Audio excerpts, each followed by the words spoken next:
Many told her she could never fly. In a male-dominated world, she drew inspiration from other women who were breaking down barriers in different professions. Eventually, she would soar into history as she became the first woman to fly across the Atlantic. She was told she couldn't be a doctor. She was denied the right to take the bar exam to become a lawyer in her own home state. She changed that rule and became the first woman to practice law in Hawaii. In 1964, she became the first woman of color to serve in Congress.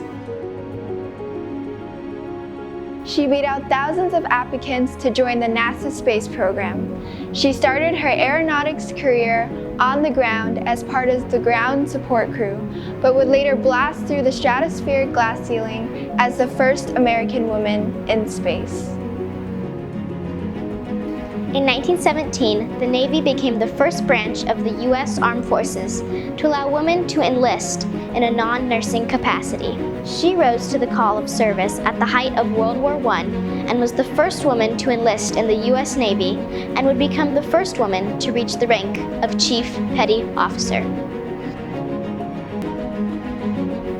An accomplished and prolific musician, she would write and compose over 160 songs during her lifetime. After the death of her brother, David Kalakaua, she would become the first female monarch of Hawaii to reign in her own right and one of the most beloved figures in Hawaiian history. For 70 years, it was an all-male event. That was until a 19-year-old journalism student snuck her way into a 26-mile race and passed race directors who physically tried to pull her off the course. 4 hours and 20 minutes later, she became the first female to complete the Boston Marathon.